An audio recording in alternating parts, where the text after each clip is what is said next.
जय माता दी, जय मां कामाख्या। क्या आप हिंदू हो? क्या आप अपने आप को हिंदू मानते हो? मैं बहुत सारी चीजें आपको बताने जा रहा हूं, ये प्रूव है हो जाएगा कि आप हिंदू बचे ही नहीं अब, क्योंकि आपने अपने बच्चे को कभी मंत्र याद करने के लिए बिठाया ही नहीं।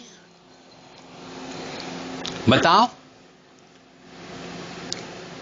कभी आपने बच्चे को नहीं बोला कि दीपक लगा के आरती करके जाना। घर के अंदर बैठे हुए हैं, गणेश जी बैठे हुए हैं, शिव जी बैठे हुए हैं, लड्डू गोपाल जी बैठे हुए, कुछ कुछ घरों के अंदर दुर्गा मां भी बैठी हुई है, पर कभी आपने अपने बच्चे से नहीं बोला कि अगरबत्ती या दीपक लगा करके तू बाहर जाना, ये रक्षा कवच पढ़ करके ही बाहर जाना। आपने अपने बच्चे को पूजा करना सिखाया ही नहीं, तो वो हिंदू कहां से रहेगा? आपने अपने बच्चे को कभी हनुमान चालीसा का पाठ याद नहीं कराया। क्यों नहीं करवाया? क्या आपने अपने बच्चे को सत्यनारायण भगवान की आरती याद करवाई? आज 90% घर हिंदुओं के ऐसे हैं जहां पर किसी भी बच्चे को आरती नहीं आती, न तो देवी की आती है न देवता की आती है, जबकि आरती हमारे यहां पे मुख्य चीज है, पूजा का एक अंग है। जो षोडश उपचार पूजा होती है, उस पूजा में एक पूजा आरती की भी होती है।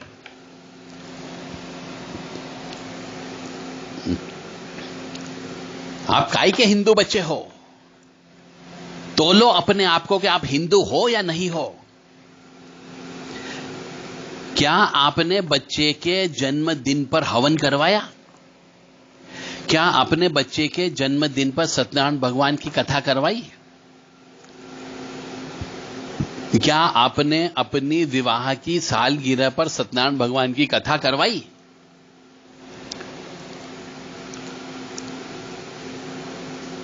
क्या आपने स्वयं के जन्मदिन पर कोई हवन पूजन कर्मकांड करवाया? नहीं करवाया।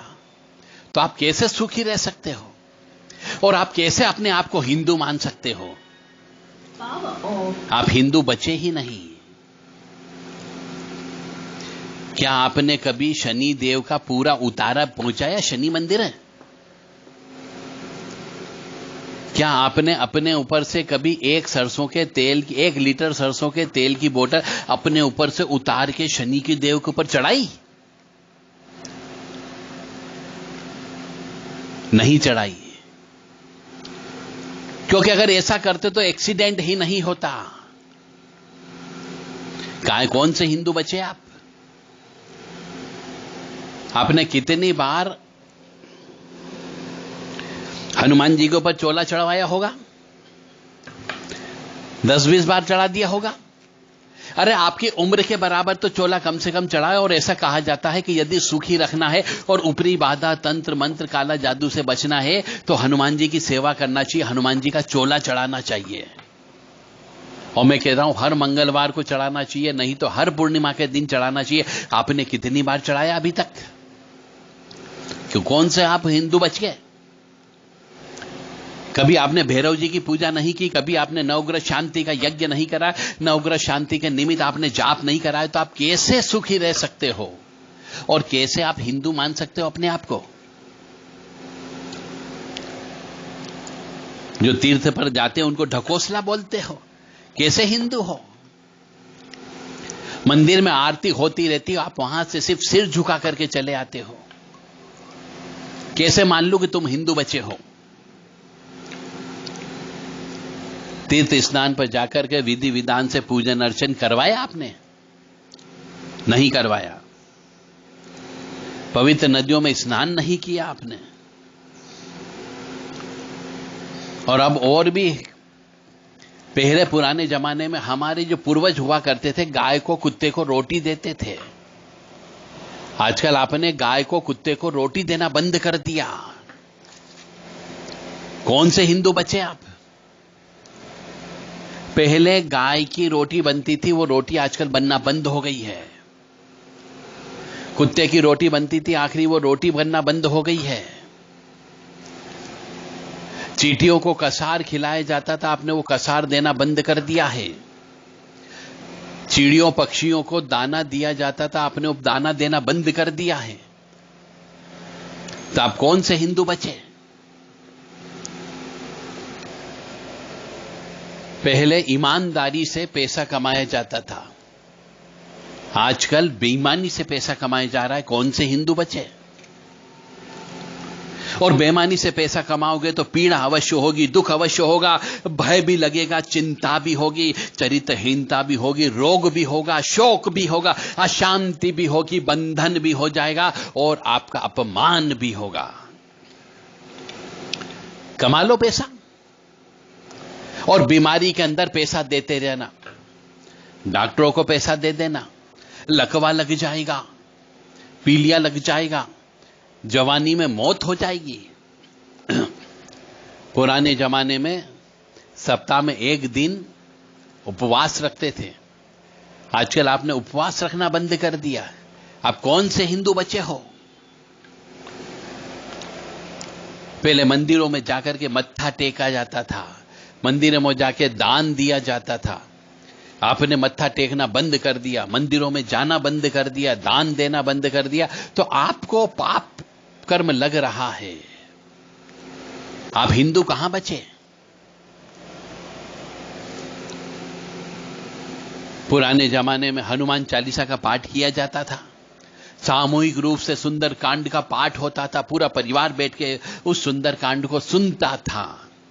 आजकल सुंदरकांड का नाम सिर्फ सुनते हो केवल, कभी आपने सुंदरकांड न तो खुद पढ़ा और न किसी पंडित से पढ़वाया। कौन से हिंदू बचे आप? पुराने जमाने में घर बुला करके ब्राह्मणों को भोजन कराया जाता था, सुहागनों को भोजन कराया जाता था। आज के जमाने में सुहागनों को भोजन कराना भूल गए, सही सुहागन नहीं मिलती आज के जमाने में। एक विधवा स्त्री भी सुहागन बन जाती है, तलाकशुदा स्त्री भी सुहागन बन जाती है और पता ही नहीं चलता। तो आप कौन से हिंदू बचे? पुराने जमाने में जब लड़का 12-13 साल का हुआ करता था, उस समय पे उसका जनेऊ संस्कार करके उसको गुरु बना दिया जाता था, उसका गुरु बना दिया जाता था, ताकि गुरु दोष होने पर उसकी मृत्यु ना हो। पर आजकल आपने मंत्र लेना बंद कर दिया, जनेऊ संस्कार करना बंद कर दिया।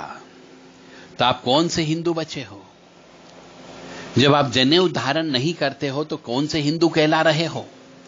यदि आपने चोटी रखना बंद कर दी तो कहां से हिंदू बचे आप? अभी भी जाग जाओ, समय है, अन्यथा आने वाली पीढ़ी आपको अवश्य श्राप देगी, क्योंकि आपने हिंदू धर्म को डुबा दिया है। या तो आपने डुबाया या आपके बड़े बुजुर्गों ने डुबाया है। श्राद्ध पक्ष होता है, कड़वे दिन आते हैं, कनागत के दिन आते हैं, उन दिनों में आपने पिंडदान करना बंद कर दिया, तर्पण करना बंद कर दिया, पितरों के निमित्त पूजा करना बंद कर दी, पितरों के निमित्त दान धर्म करना बंद कर दिया, तो पितृ दोष की उत्पत्ति होगी। आप कौन से हिंदू बचे हो? कई शहर में मैं देखता हूं सिर्फ 2-3 हजार मनुष्य ही पिंडदान तर्पण करते हैं, जबकि उस शहर के अंदर लाखों व्यक्ति निवास करते हैं। तो आप कौन से हिंदू बचे हो? जब आप हिंदू ही नहीं बचे हो तो अपने आप को हिंदू कैसे कहला सकते हो? गर्भ में पल रहे बच्चे को आप मरवा देते हो, गर्भ में बच्चा आ जाए तो गोली लेकर के उसे मार डालते हो। कौन से हिंदू बचे हो? गर्भ में बच्चे को मारने से पितृदोष की उत्पत्ति होती है, काला कलुआ लग जाता है, और फिर आप कहते हो किसी ने तंत्र विद्या कर दी। जब अकाल मौत हो जाती है तो आप भटकते रहते हो, और जब अकाल मौत हो जाती है तो तुम बड़े बड़े धाम पर जाते हो, पूछताछ करने वालों के यहां जाते हो और वह उल्टे सीधे स्टेटमेंट आपको दे देता है कि हां, तंत्र विद्या से मरा तुम्हारे अपने वालों ने ही किया है, जबकि ऐसा कुछ नहीं होता है। गलती आपकी स्वयं की, क्योंकि आपने हिंदू धर्म को छोड़ दिया, क्योंकि आपके कुल देवी देवता होते हैं, आपके पितृ देवता होते हैं, आपने पितरों की पूजा करना बंद कर दी, आपने कुल देवी देवता की पूजा करना बंद कर दी, तो घर के अंदर तो ऐसे मृत्यु, अकाल मौत होगी ही होगी, वंश का नाश होगा ही होगा। पानी में डूबने से जवान मृत्यु हो जाती है, सांप के काटने से मृत्यु हो जाती है, आग लगने से मृत्यु हो जाती है, करंट लगने से मृत्यु हो जाती है, फांसी लगा करके मृत्यु हो जाती है। तो ये सब क्या है? अकाल मौत होती है। और ये अकाल मौत का एक ही कारण होता है, आपका एक ही कारण होता है, कुल देवी देवता की पूजा नहीं करना, पितृ देवता की पूजा नहीं करना, घर के अंदर प्रेतों का वास हो जाना। इसी वजह से ये अकाल मौत होती है। कौन से हिंदू बच गए आप? आपने अपने जीवन में कभी देवी भागवत कथा पुराण नहीं करवाया और नहीं कभी देवी भागवत पुराण सुना। ये सब आप ढकोसला मानते, तो कौन से हिंदू बचे हो? आपने कभी अखंड रामायण का पाठ नहीं करवाया, और करवाया तो एक बार करवा लिया, तो एक बार करवाने से क्या होता है? जिंदगी में कई बार अखंड रामायण का पाठ कराना चाहिए, क्योंकि श्री रामचंद्र जी और उनका परिवार एक आदर्श है, हम उनकी पूजा करते हैं। तो अखंड रामायण का पाठ करवाया, नहीं करवाया हो तो आप कौन से हिंदू बचे हो? हिंदुओं के जो संयुक्त हिंदू परिवार हुआ करता था, उसका आधार ही रामायण है। अब संयुक्त हिंदू परिवार ही टूट गया, तो आप कौन से हिंदू बचे हो? क्या आपने कभी अपने स्वयं की जमीन पर कोई मंदिर बनाया है? नहीं बनाया। अपने इष्ट देवता, अपने कुल देवता का मंदिर नहीं बनाया आपने, कभी उनकी पूजा नहीं की, तो आप कौन से हिंदू बचे हो? कैसे कह सकते हो कि हम हिंदू हैं? मां भगवती आद्य शक्ति काली को नींबू की माला चढ़ती है, खोपरे गोले की माला चढ़ती है, मखाने की माला चढ़ती है, लौंग की माला चढ़ाई जाती है। आपने कितनी बार मां भगवती आद्य शक्ति काली को यह सब चीजें चढ़ाई? नहीं चढ़ाई। और जब नहीं चढ़ाई तो आप अपने आप को कैसे हिंदू कह सकते हो? आपकी कुल देवी कैसे प्रसन्न हो सकती है?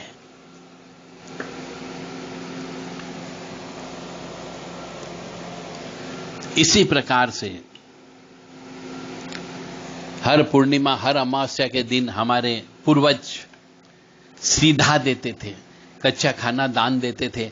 आपने वो कच्चा खाना दान देना बंद कर दिया, पूर्णिमा के दिन भी देना बंद कर दिया और अमावस्या के दिन भी देना बंद कर दिया। तो कुल देवी देवता नाराज हो गए और पितृ देवता नाराज होने की वजह से भी आपके यहां पर सफलता प्राप्त नहीं होती है। ऊपरी बाधा आपके यहां पे आ जाती है, प्रेत बाधा आपके यहां पे आ जाती है, तंत्र बाधा आपके यहां पे आ जाती है, आपका जीवन बर्बाद कर देती है। और फिर आप इधर उधर भटकते हो और कहते हो किसी ने तंत्र विद्या कर दी। तंत्र को बदनाम कर दिया हिंदू लोगों ने।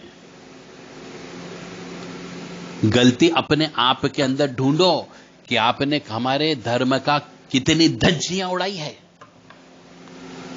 कैसे कह सकते हो कि आप हिंदू हो? पुराने जमाने में सुबह शाम दो ही समय पे देशी घी का दीपक जलता था। कम पैसा होने के बावजूद भी देशी घी का दीपक जलता था। आज पैसे की अच्छी फैसलात है, उसके बावजूद भी आपने दीपक लगाना बंद कर दिया, तुलसी घर के अंदर उगाना बंद कर दी, तुलसी के नीचे दीपक लगाना बंद कर दिया। तो आप कहां से कह सकते हो कि आप हिंदू हो? सूर्य उदय के पहले उठ करके 4 बजे उठ करके ब्रह्म मुहूर्त के अंदर स्नान करके भगवान के भजन होते थे। आपने वो भजन करना बंद कर दिया। प्रभात फेरी होती थी, वो बंद हो गई। मंदिरों के अंदर घंटों की घड़ियाल की आवाज आती थी, वो आवाज आना बंद हो गई है। आप कैसे अपने आप को कह सकते हो कि आप हिंदू हो?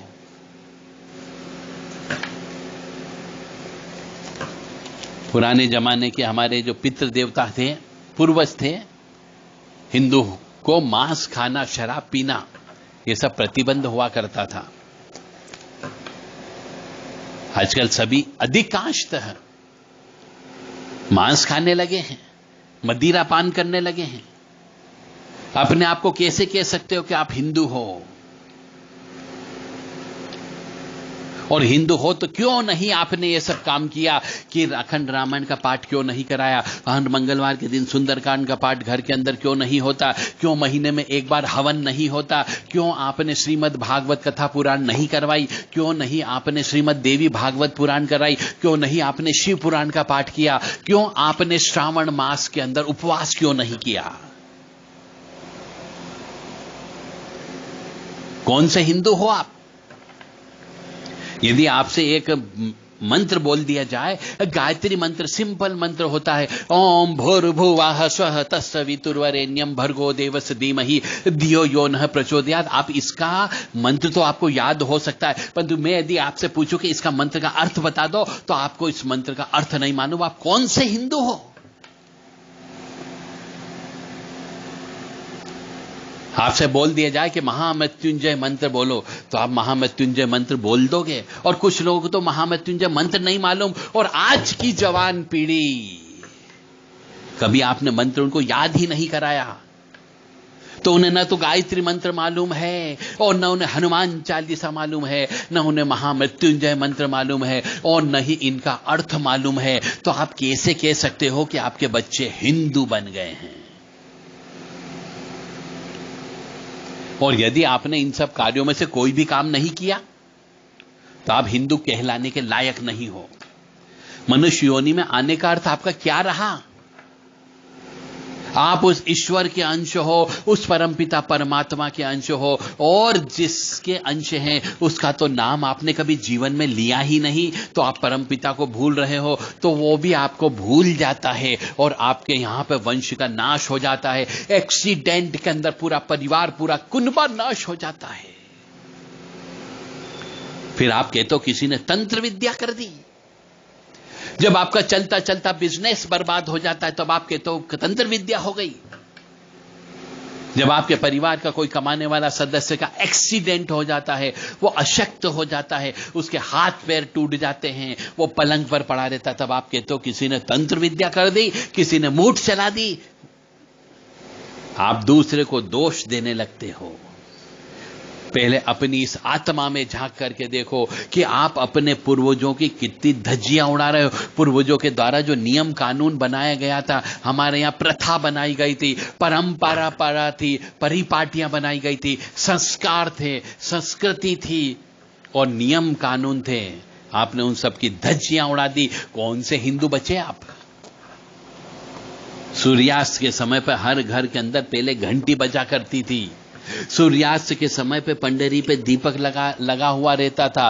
सूर्यास्त के समय पे घर के अंदर सुख शांति रहा करती थी। सूर्यास्त के समय पे घर के अंदर धूप बत्ती जलाई जाती थी। सूर्यास्त के समय पे घर के अंदर गूकल जलाई जाती थी, जिससे कि लक्ष्मी जी और श्री हरि विष्णु की कृपा प्राप्त होती थी। आज आपने ये सब करना बंद कर दिया, इस वजह से भी आप कष्ट में हो। पिता की बात पुत्र नहीं सुनता, मां की बात बेटी नहीं सुनती, और घर परिवार छिन्न भिन्न हो गया है, और आप उसको एक करने के लिए बाद में तरसते हो कि भाई भाई के अंदर दुश्मनी हो गई। बाप के आंसू निकलते हैं कि मैंने इन पुत्रों को जन्म दिया है, परंतु ये एक दूसरे से 36 का आंकड़ा रखते हैं, एक दूसरे के दुश्मन बन गए हैं। और फिर आप कहते हो किसी ने तंत्र विद्या कर दी। ये तंत्र विद्या नहीं, ये आपके अपने द्वारा किए गए पाप कर्मों का फल है, और आपने इन देवी देवताओं की पूजा नहीं, इसकी वजह से आपको कष्ट की प्राप्ति हुई है। और कुछ कष्ट की प्राप्ति पिछले जन्म के कर्म के अनुसार मिलती है आपको। यदि आप अपना पिछला जन्म चेक करवाना चाहते हो, कष्ट में हो, ऊपरी बाधा लगी हुई हो, प्रेत बाधा लगी हुई हो, चुड़ैल बाधा लगी हुई हो, डाकन बाधा लगी हुई हो, जिन्नाद लगा हुआ हो, तो मान करके चलो आपने पिछले जन्म में किसी न किसी परिवार को भयंकर कष्ट दिया है, भयंकर तड़पाया है, भयंकर तरसाया है। इसलिए इस जीवन में आप कभी भी आनंद में नहीं रह सकते। इस जीवन में आपको कष्ट ही कष्ट प्राप्त होगा।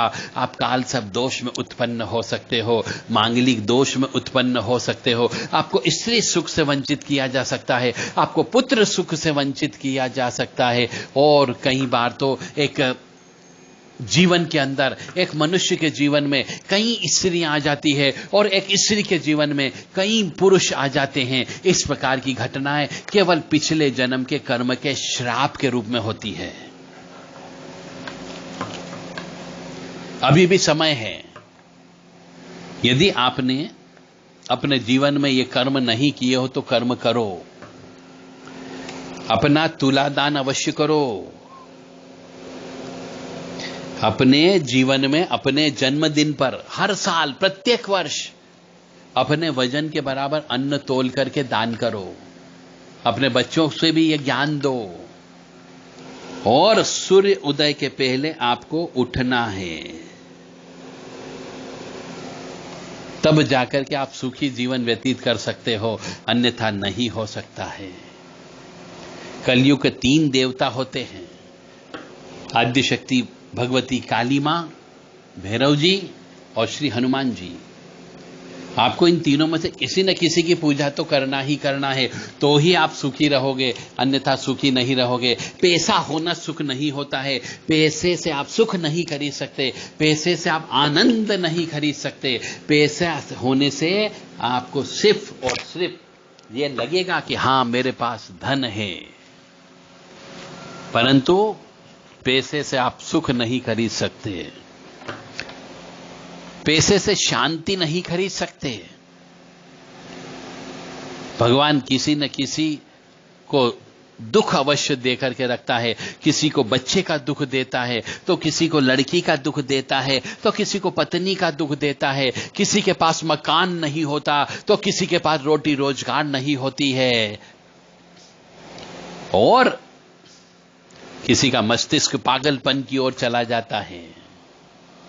सब कुछ होते हुए भी, ज्ञान होते हुए भी ज्ञान का कोई उपयोग नहीं होता है। यह सब आपके हिंदू धर्म का पालन नहीं करने की वजह से होता है। मत मानो और कष्ट में जीवन व्यतीत करना। और यदि सुखी रहना चाहते हो तो जो मैंने बोला है ये सब काम करो। लक्ष्मी जी, धन जो है हाथ का मेल होता है, वो आता और जाता है, किसी के पास कभी भी स्थायित्व रूप से नहीं रहता है। तो अपने कमाए हुए धन का 10% हिस्सा भी यदि इन पुण्य कामों में लगा दोगे तो आपका उद्धार हो सकता है। श्री राम जय जय राम, श्री राम जय जय राम, श्री राम जय राम, श्री राम जय राम। अरे ये ही आप कम से कम आधे घंटे तक जप कर सकते हो तो आप सुखी हो जाओगे। इसमें कोई संस्कृत नहीं है, इसमें कोई गुरु मंत्र लेने की आवश्यकता भी नहीं होती है। तो यदि आप व्यथा से बचना चाहते हो, यदि आप दुख से बचना चाहते हो, यदि आप दरिद्रता से बचना चाहते हो, यदि आपके जीवन में क्लेश न हो, यदि आपके जीवन में अचानक छुपा हुआ भय न हो, यदि आपके जीवन में अशांति है, यदि आपके जीवन में रोग है, यदि आपके जीवन में शोक है, और यदि आप लगता है कि आपका बंधन हो चुका है, यदि आपका बार बार अपमान होता हो, और यदि आपको मृत्यु तुल्य कष्ट की प्राप्ति होती हो, तो हिंदू धर्म के नियम का पालन करना प्रारंभ कर दो। सबसे पहले अपना तुला दान करवा दो और रोजाना हनुमान जी मंदिर जाकर के मत्था टेकना प्रारंभ कर दो। और सुंदरकांड का पाठ, हनुमान चालीसा का पाठ, बजरंग बाण का पाठ, भैरव अष्टोत्तर शतनाम का पाठ, श्री दुर्गा सप्तशती का हवन करवाना प्रारंभ कर दीजिए। किसी के पास जाने की जरूरत नहीं पड़ेगी, आप स्वतः सुखी हो जाओगे, संपन्न हो जाओगे, ऐश्वर्य की प्राप्ति अवश्य होगी। पर पहले हिंदू तो बन लो। हरे राम राम राम हरे हरे, हरे कृष्ण कृष्ण कृष्ण हरे हरे। यह मंत्र भी आप बोल सकते हो। इसके लिए भी किसी गुरु की आवश्यकता नहीं होगी कि यह मंत्र गुरु आपके कानों में सुनाई दे। ये तो है ब्रह्मांड के मंत्र हैं। जैसे ओम शब्द बोलने के लिए आपको किसी गुरु की आवश्यकता नहीं पड़ती, इसी प्रकार से श्री राम जय राम बोलने के लिए किसी गुरु की आवश्यकता नहीं है। ओम और हरे राम राम राम हरे हरे, हरे कृष्ण कृष्ण कृष्ण हरे हरे, ये बोलने के लिए भी किसी गुरु की आवश्यकता नहीं होती है। और दुर्गति नाशिनी दुर्गा जय जय, काल विनाशिनी काली जय जय, उमा रमा ब्रह्माणी जय जय, सीता राधा रुक्मणी जय जय, ये बोलने के लिए भी किसी गुरु मुख से इन मंत्रों को लेने की आवश्यकता नहीं होती, क्योंकि ये ब्रह्मांड के मंत्र हैं। ओम जयंती मंगला काली भद्रकाली कपालिनी दुर्गा क्षमा शिवा धात्री स्वाहा सदा नमोस्तुते, ये 11 देवियों के नाम है केवल। तो देवियों के नाम लेने के लिए कोई नहीं रोक सकता आपको। ये देवियों के नाम लेने के लिए आपको कोई गुरु मंत्र की आवश्यकता नहीं है। रोजाना आप घी का दीपक लगा करके इन नामों को जप करना प्रारंभ करो, तो शायद आपको कोई रास्ता मिल जाएगा। इस भटकती दुनिया में आपको कोई सद्गुरु प्राप्त हो जाएगा। ओम ब्रह्म बृहस्पते नमः, ओम ब्रह्मा मुरारी त्रिपुरांतकारी भानु शशि भूमि सुतो बुधश्च गुरुश्च शुक्र शनि राहु केतवे सर्वे ग्रह शांति करा भवंतु। ये मंत्र भी आप जप कर सकते हो अपने 9 ग्रह को शांत करने के लिए। यदि घर के अंदर और आपके जीवन में यदि क्लेश अशांति दुख दरिद्रता यदि हो, तो इस मंत्र को कंटिन्यू 1 घंटा लगातार 1 घंटा सवेरे जप करो और 1 घंटा शाम को जप करो। देखिए आपके जीवन में कितना परिवर्तन आ जाता है। अरे भगवान ने आपको 24 घंटे दिए हैं, एक दिन में 24 घंटे दिए हैं, क्या आप उसके लिए 10% समय भी नहीं निकाल सकते?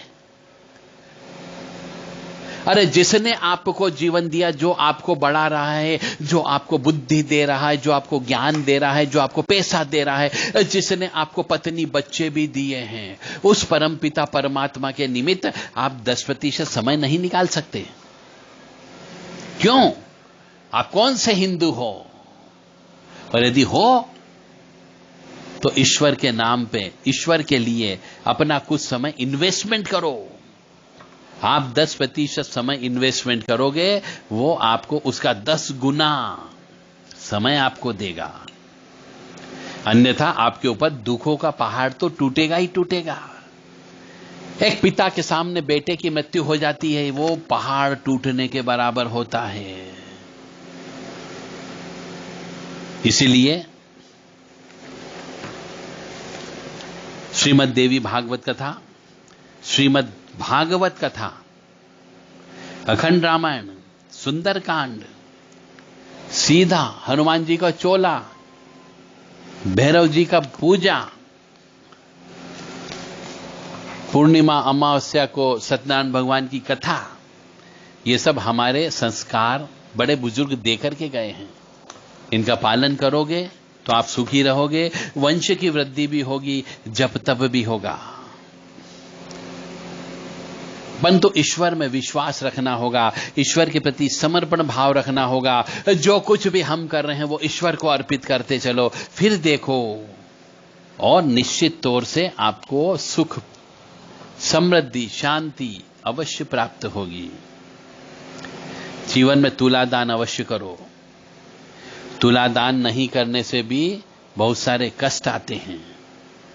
और जो मनुष्य सूर्य उदय के बाद उठता हो, उस मनुष्य का भाग्य स्वतः कट जाता है। इसलिए मनुष्य को सूर्य उदय के पहले उठना चाहिए, ताकि उसका भाग्य बरकरार रहे। जय माता दी, जय मां कामाख्या। मां भगवती जगत जननी आपको सुखी रखे, स्वस्थ रखे, प्रसन्न रखे, धन दे, ईश्वर दे, दौलत दे और निरोगी काया दे। और सबसे अच्छी बात है, आपको धर्म के रास्ते पर चलने के लिए साहस प्रदान करें कि आप धर्म के रास्ते पर चल सको। और जो हमारे बड़े बुजुर्ग गुरु, ऋषि मुनि, साधु, संत, त्यागी, तपस्वी जो बोल करके गए हैं, उनका पालन करो। जय माता दी, जय मां कामाख्या। मानो या न मानो, जो बोला है यह पूर्णतः सत्य है, शास्त्र सम्मत बात है। और सभी धर्मों में इन्हीं चीजों के ऊपर जोर दिया जाता है। अपने धर्म के प्रति कट्टर होना चाहिए, ताकि आपके कुल देवी देवता भी आपसे प्रसन्न हो सके। जय मां कामाख्या। कामाख्या वरदे देवी नीलपर्तवासिनी तम देवी जगत माता योनि मुद्रे नमस्तुते। कामाख्ये काम संपन्ने कामेश्वरी हर प्रिये काम नाम देहि में नित्यम कामेश्वरी नमस्तुते। कामदे काम रूपस्ते सुभगे सुर सेविते करोमि दर्शन देव्यम सर कामार सिद्धयेत। ओम महेशानी महामाये चामुंडे मुंडमालिनी आयु आरोग्य ऐश्वर्य देहि में देवी परमेश्वरी। ओम जयंती मंगला काली भद्रकाली कपालिनी दुर्गा क्षमा शिवा धात्री स्वाहा सदा नमस्तुते। ओम सर्वमंगल मांगल्ये शिवे सर्वासादिके शरण्ये त्र्यंबके गौरी नारायणी नमस्तुते। दुर्गति नाशिनी दुर्गा जय जय, काल विनाशिनी काली जय जय, उमा रमा ब्रह्माणी जय जय, सीता राधा रुक्मणी जय जय, महालक्ष्मी नमस्तुभ्यम नमस्तुभ्यम सुरेश्वरी, हरि प्रिये नमस्तुभ्यम नमस्तुभ्यम दयानिधि, काली काली महाकाली काली के पापनाशिनी, खड़ग हस्ते मुंड हस्ते काली काली नमस्तुते। काली काली काली के परमेश्वरी सर्वानंद करी देवी नारायणी नमस्तुते। या जल जल प्रज्जल अग्नि रूपाय ओम हौम ह्रीं सिं ज्वाला देवी नमो नमः। नीरहार हार धन सार सुधाकर अंबा कल्याणम दा कनक चंपक धाम्बुषाम उतुंग बिनिकुज कुंभ मनोहरांगी वाणी नमामि मनसा वस्सा विभूते। ओम ऐं सरस्वत्ये नमः। ओम ह्रीं दुंदुर्गाय नमः। ओम त्र्यंबकम यजामहे सुगंधिम पुष्टिवर्धनम उर्वारुक्मी बंधनान मृत्योर्मुक्षीमामृतात्। ओम भूर्भुवः स्वः तत्सवितुर्वरेण्यं भर्गो देवस्य धीमहि धियो यो नः प्रचोदयात्। ओम ब्रह्मा मुरारी त्रिपुरांतकारी भानु शशि भूमि सुतो बुधश्च गुरुश्च शुक्र शनि राहु केतवे सर्वे ग्रहा शांतिकरा भवन्तु। ओम अनंतं वासुकिं शेषं पद्मनाभं च कम्बलं शंखपालाय च कर्कोटकं तक्षकं च कालिये। काली तारा महाविद्या षोडशी भुवनेश्वरी भैरवी छिन्नमस्ता च विद्या दुमा तथा बगला सिद्ध विद्या च मातंगी कमलात्मिका एतदस महाविद्या सिद्ध विद्या प्रतिर्गिता। ओम ह्रीं दुंदुर्गाय नमः। हम हनुमते नमः। बम भैरवाय नमः। क्रीं कालिकाय नमः।